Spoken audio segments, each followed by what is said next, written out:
So in the last class we have seen different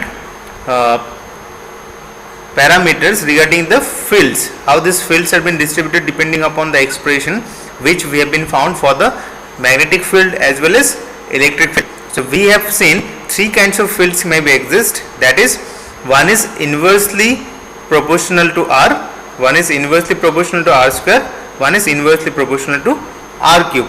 Okay, so first one is radiation field, second one is induction field, third one is the electrostatic field.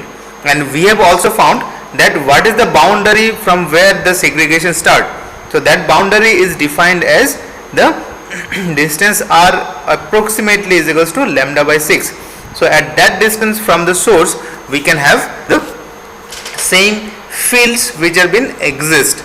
Okay, so let us see, as I said that electrostatic field exists, so how it is been looks like an electrostatic field. So what is the question is, why there is an electric field with 1 by R cube radiation and not the magnetic field? Why there is only electric field, not at all the magnetic field? Because whatever the expressions we have seen in the last class, the expression which we have seen here, it has 1 by R square, but the electric field it has 1 by R square, 1 by R cube, and for this E theta it is has 1 by R square and 1 by R cube. Okay, so let us see why this 1 by R cube, that is electrostatic field, does not exist for the magnetic field.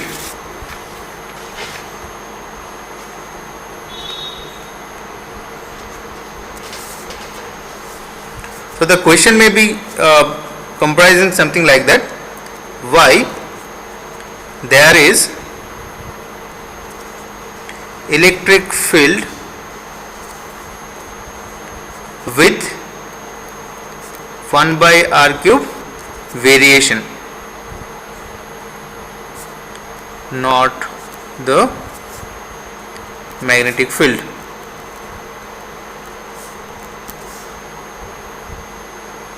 So let us consider at some instant of time the current in the Hertz dipole flows from bottom to top. So let us consider. Okay, so I am just drawing that one. So the current on the Hertz dipole, it is something like that, from bottom to top it is flowing. So we can say this, where it has been gone, that was the positive pole, from where the current has been flowing, that is the negative pole. That is, it has here minus q charge, here it has plus q charge. Okay, so the current is flowing on that, the current is I, it is having the length of dl, having the length of dl. So at some point, let us consider P, what is the total electric field been observed? So from the center of this Hertz dipole, the length is considered as small r. So if this dl is very much negligible, then from these poles these distances are also same.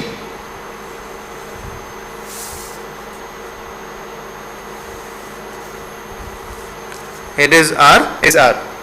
So for this case, this r, small r, will be same if this dl is quite small. So at this point, let us consider the total electric field is in this direction, E. It makes an angle theta. So here also in the downward direction, let us consider, we can take out the same angle theta here, another theta here.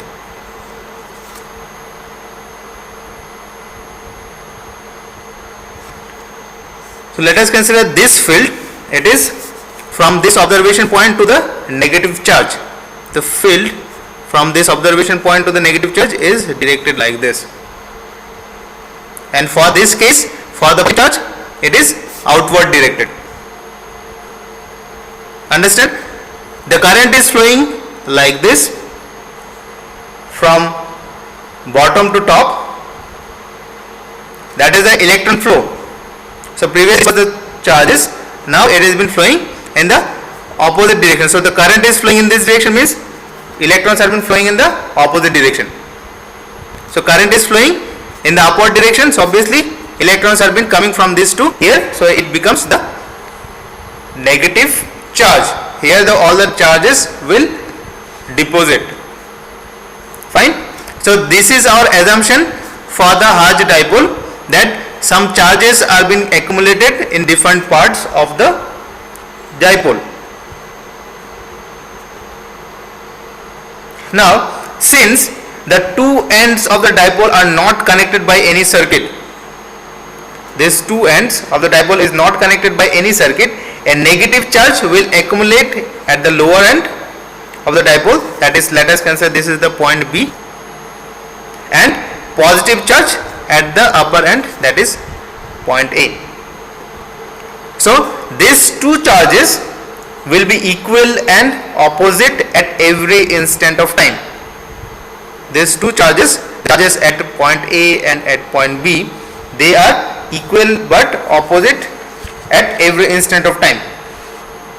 So let us consider at some instant of time the charges B plus Q minus Q, and the two charges are separated by distance dl. So the total electrostatic field at point P at a distance from the center of the dipole. How we can obtain that one? By vector addition of the fields due to two charges. By the vector addition of the fields due to two charges. So this is the field, this is the equivalent vector of these two charges, these two electric fields which has been going outward. This is inward towards the negative pole.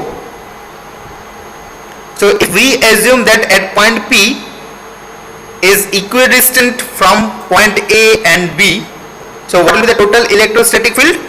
E will be E plus E minus.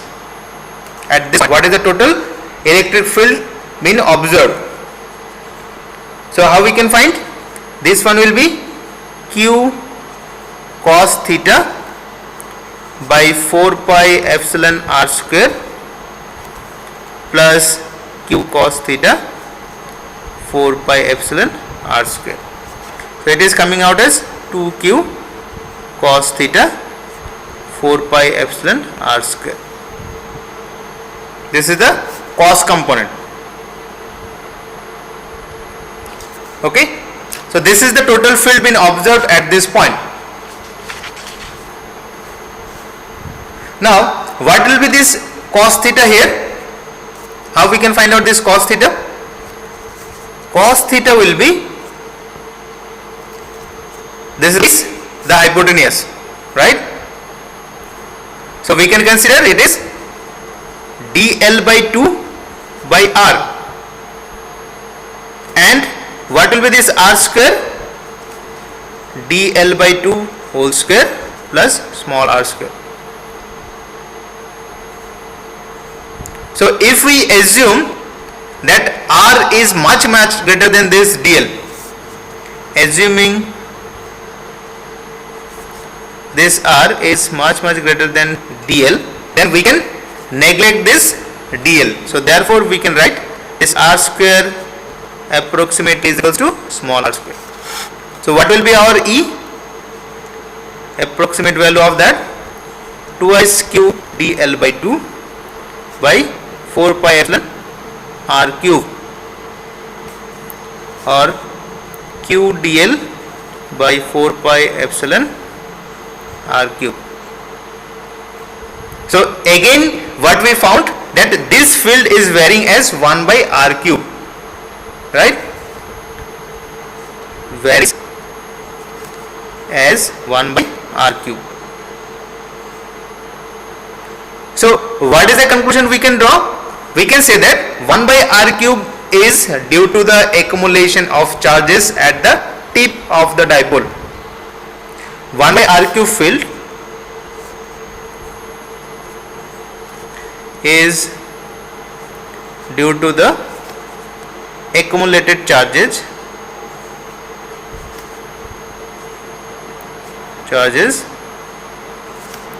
at the tip of the dipole.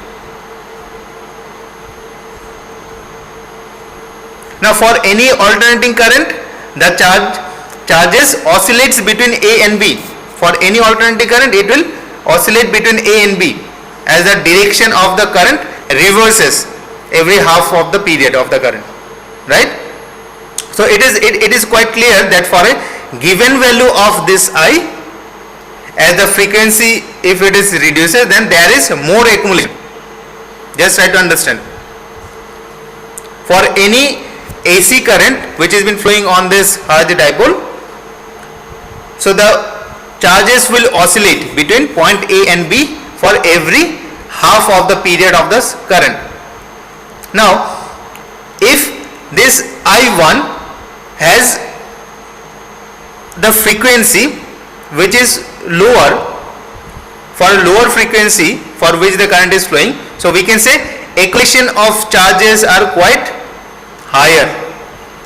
If the oscillation of this current which has been flowing, if it is low, then we can say the accumulation of the charges at the tips of this dipole will be higher or more, and consequently higher field. If the accumulation will be higher, so obviously the field will be higher.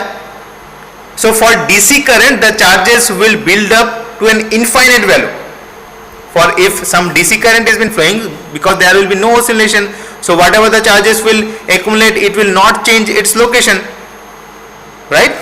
So for DC current, the charge build up will be higher and the field will consequently be higher. So we can say the inverse proportionality of the field with frequency, which is evident from this example. So that is what we have seen from the expression itself, that for 1 by r cube field, it is varies inversely with the frequency. That is what we are getting the indication from this expression also, because for the lower frequency the charges will more accumulated on the dipole, and more accumulation of the charge means we are having more field from the structure, that is from the dipole. Clear? Now if you think about the magnetic field, so magnetic field is due to the current. Magnetic field, the existence of magnetic field itself is due to the current and not due to the accumulated charges. So if the charges is get accumulated and they are not oscillated, then obviously there will be no magnetic field. So it says that this field is only exist for the electric field, it does not exist for the magnetic field, because here we've got the electric field due to the accumulation of charges, not at all due to the flow of current. Obviously for the flow of current there will be field, but that will be quite lower value, that will be quite lower value. Clear? So this was the second point, the conclusion which we have drawn. Yes? Sir, means between the dipole, if there is any flow of current, then the negative charge will definitely Negative charge will? Means its value will reduce if there is flow of charge. Where? Means if within the dipole, if there is any flow of charges, if there is current flowing, then the value, the negative Q minus Q will reduce. No, just try to understand.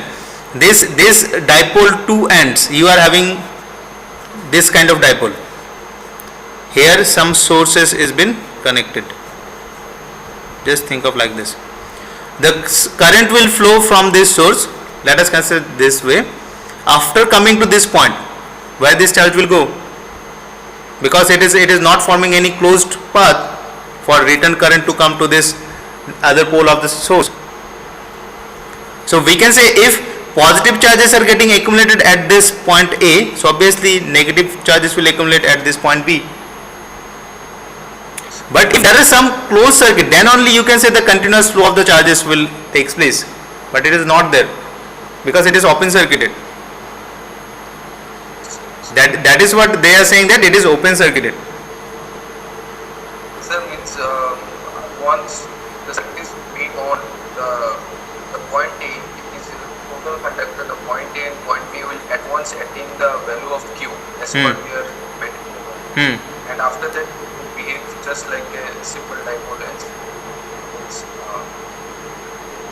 No, that is what you just try to understand. There are three kinds of fields. We are discussing about the field which is exists due to the accumulation of charges. The field for this case, it exists due to the accumulation of charges. But there are two another fields also there where the fields have been propagating. The radiation is propagating on the medium. Just try to understand. So whenever there are some energy is been or the power is been transferred to the medium, so obviously indirectly there are closed circuit, but that is not due to the physical flow of the charges. Those are due to the fields which has the or which gives the chance for this dipole to make a closed circuit.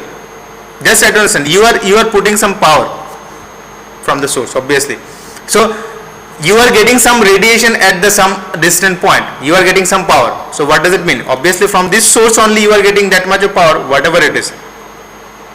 So you can say some power is transferred to the medium. So how it is get transferred? Whenever at this open circuit point, the impedance of this open circuit point, that is the series impedance, is matches with the medium impedance. But for this field, this electrostatic field, which is exists due to the charge accumulation at the 2 points, but those charges can't move further, but they will move. I am just telling you, can't move further, then you can say this kind of field exists.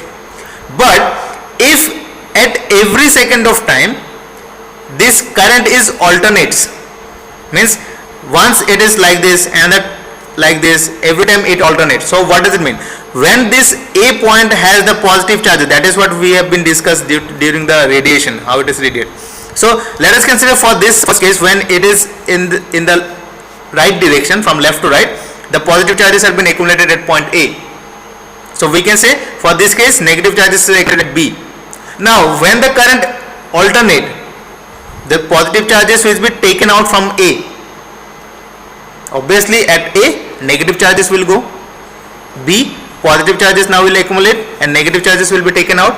So that is what they says, that if the alternation is quite higher, that if you have been exciting the dipole with AC source, for that case this field will be quite negligible. Why? Because the accumulation will be very much less. So what they say is, they said that if you have been exciting with any DC current, so obviously there will be no chance of the alternation. Whatever the current will flow in this direction, it will always remain the same direction. So the charges will accumulate and it will go to the maximum, how much it will be possible. There will be no chance for the charges to come back to the source again. So there will be no chance for the charges to come back to the source again. So what will happen? The fields will goes on rising. That is what they says. Clear? Doubt is clear or not? This field will not exist if you are having quite higher frequency operation. That is what we said in the last class, that these fields are inversely proportional with the frequency. Inversely proportional with omega. These fields. And these fields also not found at very distant point, because it is proportional to 1 by r cube. So if the observation point is quite longer distance at the far point, obviously you can't able to get that field if it is exist. First of all, that will not exist, because whenever we have been going with some kind of operation for the microwave circuits, all those antennas, it is quite higher frequency of operation. So for that kind of frequency, this kind of fields first of all not exist. If it exists, that will not been observed at a far distant point, because they are been inversely proportional with the distance. Clear? So the question was, why this field will exist with respect to, if it is exist, why it will exist with respect to electric field only? That was the question. So it will exist only due to the electric field, because if the frequency of operation is quite lower, charges will get accumulated. So inversely, if you think, if the frequency is lower, alternation is low, so obviously magnetic field production, the field, magnetic field will be low. So this kind of fields will not exist with respect to magnetic field. Now doubt is clear? Okay. Third point was, the near field, which is dominated by the electrostatic field, is far more complex than the radiation or far field. So let us consider what is this near field is. So for the near field, what will exist? Near field will be with respect to 1 by r cube, 1 by r cube. So it is E r complete with respect to 1 by r cube we will consider, and for the E theta with respect to r cube we will consider. So let us go with the near field. So it is much within the distance of lambda by 6 from the element. It is much closer to the distance, that is, it is lower than lambda by 6. So the fields which will exist, that is ER. So we will consider only 1 by r cube. So if we consider 1 by r cube, we can able to write minus j twice I naught dl cos theta e to the power j omega t by 4 pi epsilon omega r cube e to the power minus j beta r. Okay. So approximately that can be written as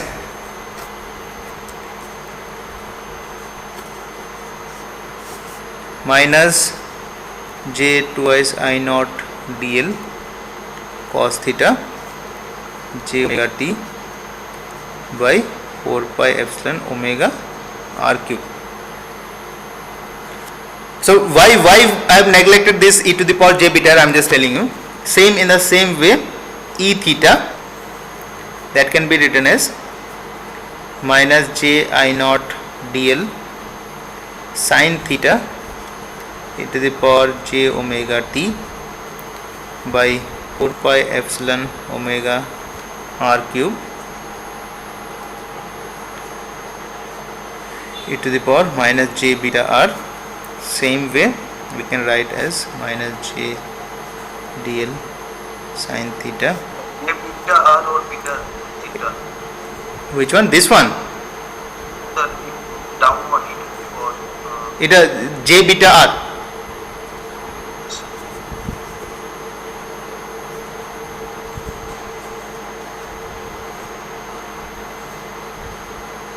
It is j omega t. So what we have assumed, that our r, the observation point, is much lesser than lambda by 6. Assuming for the near field, r is less than lambda by 6. So we can consider e to the power j beta r. It is approximately 1 for this r, because beta is twice pi by lambda. So if we put r less than lambda by 6, so it will comes down as 1, almost equals to 1. So we have simplified this field components. Okay. So we can say this electric field which is been observed at the near field, the total electric field, so it will be the summation of this ER and E theta.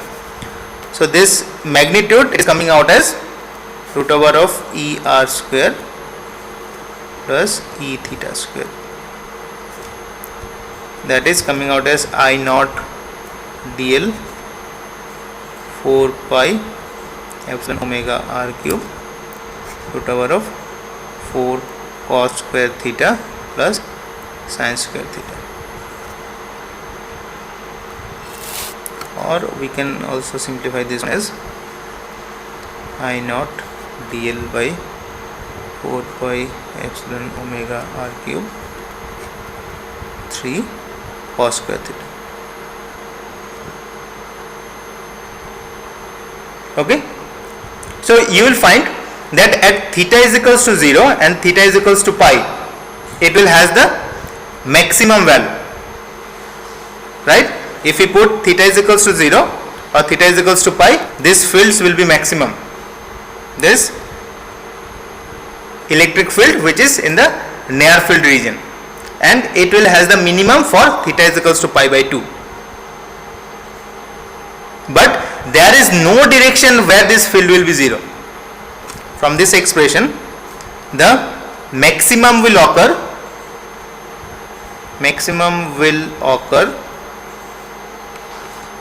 for theta is equals to 0 and pi.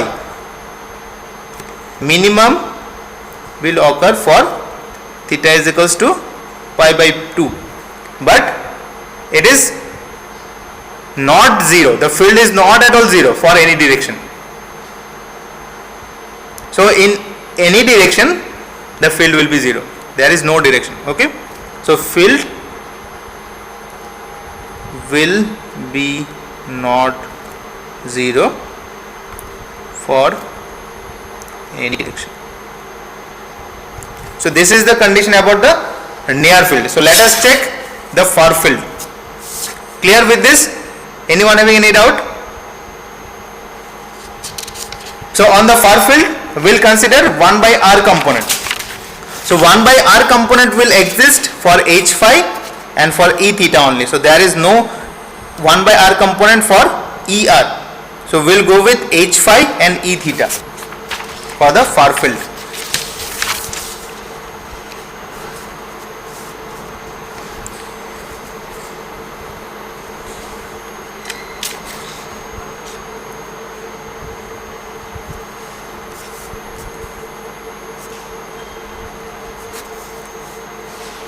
So far field for r greater than lambda by 6. So this field is dominated by the radiation field. So what will be the field component? E theta, that is approximately, if we consider 1 by r, that is j I naught dl beta square sin theta e to the power j omega t e to the power minus j beta r by 4 pi epsilon omega r. It is e theta. Then h phi j I naught dl sin theta beta e to the power j omega t e to the power minus j beta r by 4 pi r.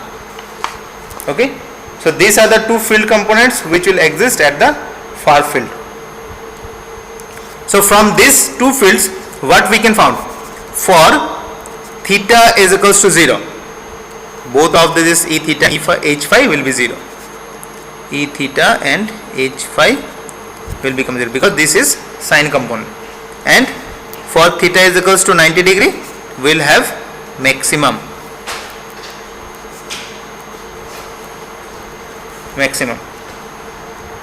So we can say this electric and magnetic field are having the same phase, but they are 90 degree out of phase with respect to current. Just try to understand. I am just writing it.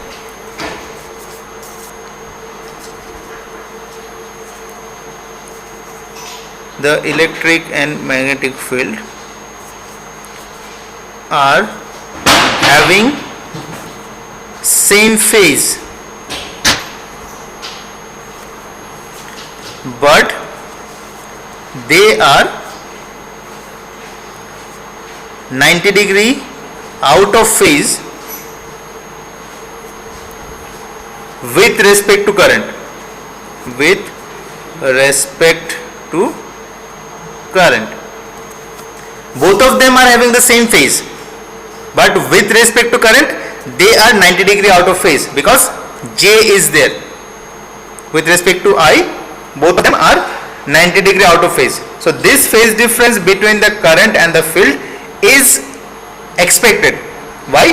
Because the radiation is related to acceleration of charge, that is the rate of change of current.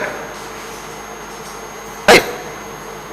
This phase difference with respect to current, it is expected because the radiation is related to the acceleration of charges, that is the rate of change of current. So every time current change, so obviously the phase will be different with respect to the fields, with respect to the field and the current. So here I'm just writing this one like this: I naught dl e to the power j omega t. So this d dt can be written as j omega, right? I naught dl e to the power j omega t. So here this j term is responsible for 90 degree phase shift. This j term, j omega, here j term is responsible for 90 degree phase shift between the current and the field.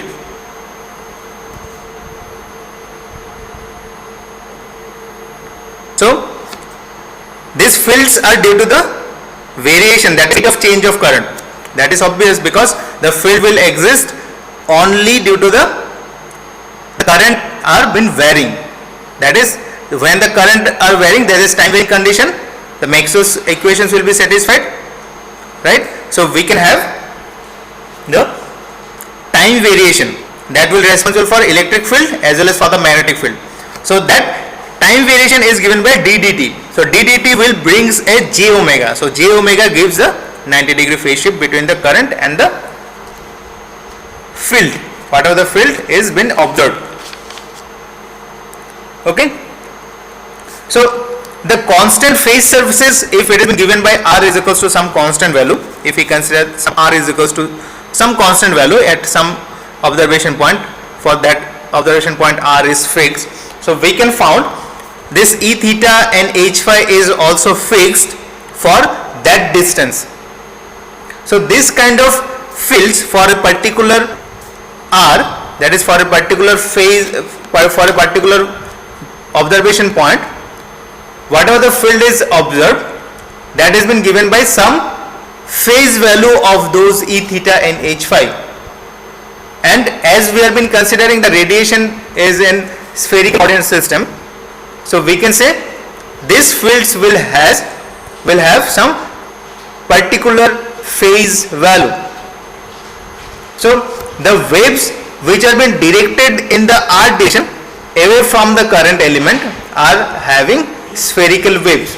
So whenever we are having this far field into consideration for any kind of source, we can consider those fields are spherical wave. Spherical wave given by r constant. Now for this E theta and H phi, these are the two fields been observed at the far distant point. So what does it mean? These are results from the voltage and current at the source, the variation of voltage and current at the source, that will do E theta and H phi at the far distant point. So obviously if we take the ratio of this E theta and H phi, that's supposed to be the intrinsic impedance of that medium where that observation is kept. Okay. So therefore the ratio of E theta and H phi, E theta by H phi, if we go with this two expression, E theta by H phi, everything is same except will got this beta by omega epsilon. So we know for a lossless medium beta is omega root over mu epsilon, by omega epsilon. So it is coming out as root over mu epsilon, whatever we have seen in the earlier case. It is the intrinsic impedance of the medium.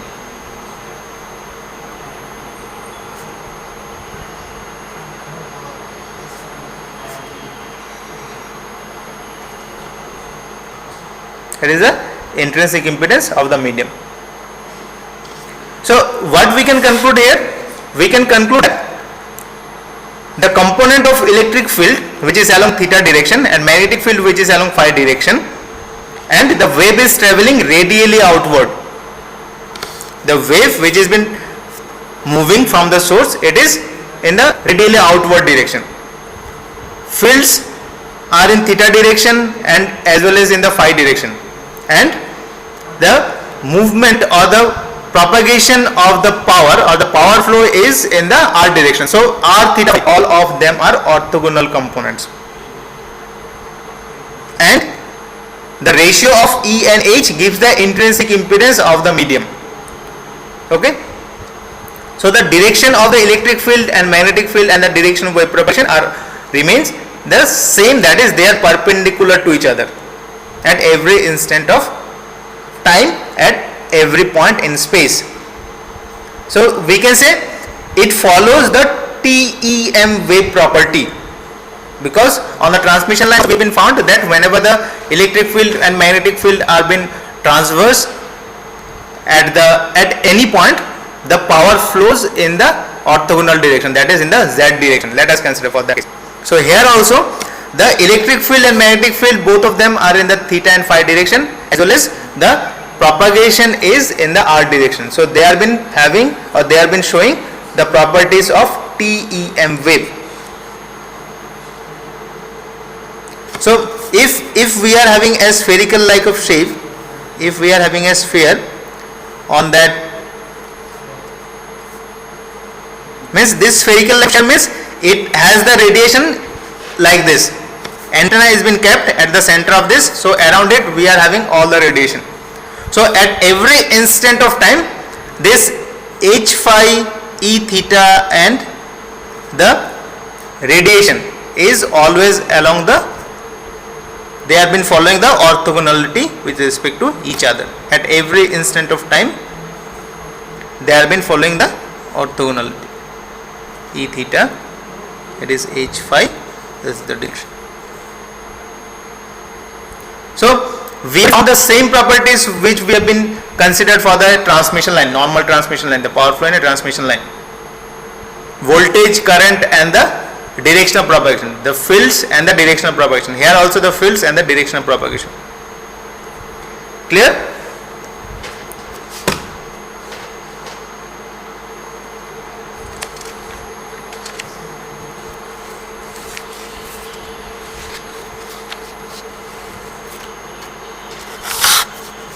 So this is the third conclusion. The fourth one is the power flow in the medium. What is the value of that power flow in the medium?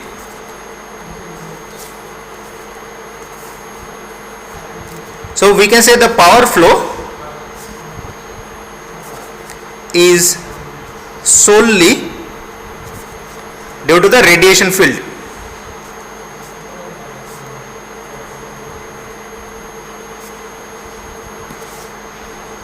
So how we can find out? P average by using the Poynting vector, half of real of E cross H conjugate. So we are having the E theta and H phi, right? We are having the E theta and H phi. So let us consider we have been taking all of the R component and theta component. So let us see how much power has been observed due to this whole E component, E fields and H field. So for that case, let us consider, but we are supposed to neglect this ER. So how it is get neglected? Let us check. R component of ER, then theta component of E theta, then it is cross product with the phi component of H phi, but it is conjugate. So it results into E theta H phi conjugate along R direction minus ER H phi conjugate along theta direction. ER and H phi are 90 degree out of phase, so their product is purely imaginary. Their product is purely imaginary, so we need to consider only this E theta and H phi. I'm just writing, you just go with the expression ER and H phi conjugate are 90 degree out of phase and their product is purely imaginary. So we cannot go with that because it will result into an imaginary value. It will result into an imaginary value.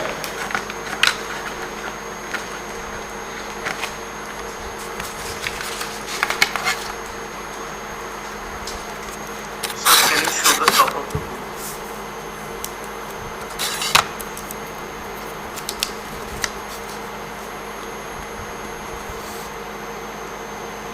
So therefore the pointing vector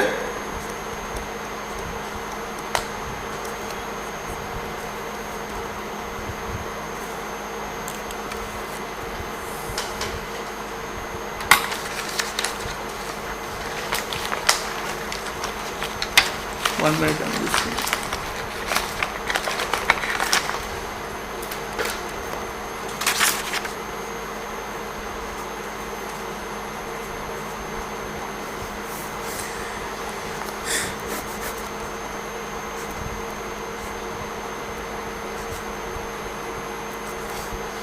That is P average vector half of real of E theta H phi conjugate, which is along R direction. The power is in along R direction. So if we plot the value of E theta and H phi, if we put the value of E theta and H phi here, so it is coming out as, we need to consider the real value.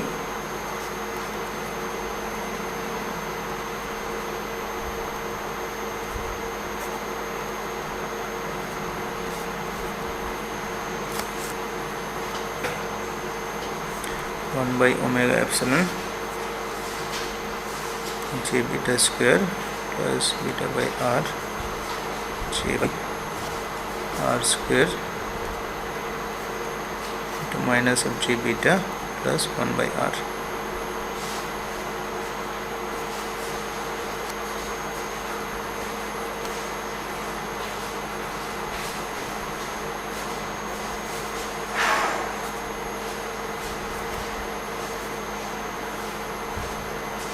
Beta cube by omega epsilon along R direction.